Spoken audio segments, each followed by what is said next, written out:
আজকে আমাদের মহাবীর বজরঙ্গবলী পুজো ছিল রামনবমীর দিন। তো পুজোটা হয়ে গেছে, কিছু ভিডিও দেখাবো পরে।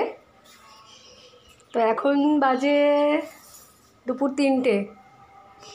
আমার সোনাই তার দিদা দাদুনের কাছে বসে আছে, একটু কাঁঠালি কলা খাওয়াচ্ছে, চুন্টু বসে বসে খাচ্ছে।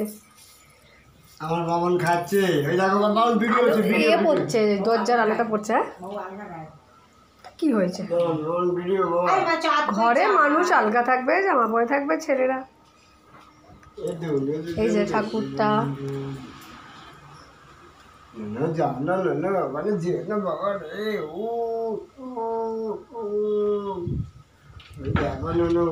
এই যে আমার সোনাই, সোনাই তাকাও, নোনা তাকাও, একটুখানি তাকিয়ে দিল।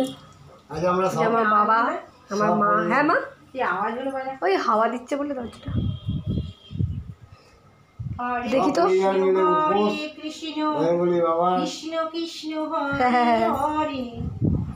চলো দেখি তো বাইরে কি আওয়াজ হচ্ছে, একটু বাইরে দিয়ে ঘুরে আসি।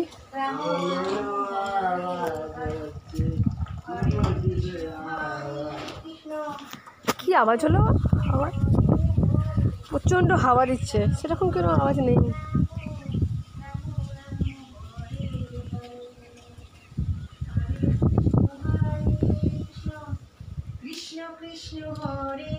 মা গান শোনাচ্ছে, মানে দিদা গান শোনাচ্ছে, তার নাতিকে গান শুনিয়ে শুনিয়ে বুলিয়ে বুলিয়ে খাওয়াচ্ছে।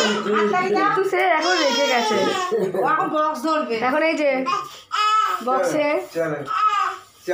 কি বলে এগুলো, বক্সে মেশিন তো ধরবে। হাপি করো বাবা, হাপি করো। হ্যাঁ যাচ্ছে, উঠে দাঁড়াতে বলছি তোমাকে, উঠে দাঁড়াও। ধুতি বার করলাম, রাকেশ ধুতি পরবে, অঞ্জলি দেবে, ও সারা ও ঠান্ডায় চলে গেল। মা সঙ্গটা সরাও।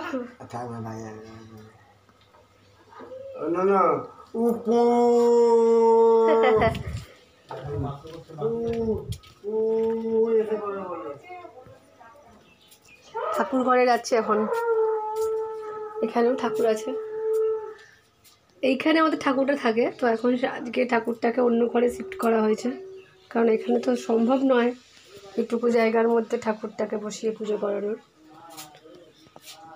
এই যে রাম ঠাকুর, এখানটা স্ট্যান্ডে ঠাকুরটা থাকে। এই যে তারা মা, জগন্নাথ, সুভদ্রা, বলরাম বাবা, কৃষ্ণ ঠাকুর, এই যে মহাদেব, এই যে লোকনাথ বাবা, এই যে মা লক্ষ্মী, সব ঠাকুর। আর একটা ছোট শিবলিঙ্গ। চলো বাইরে যাই।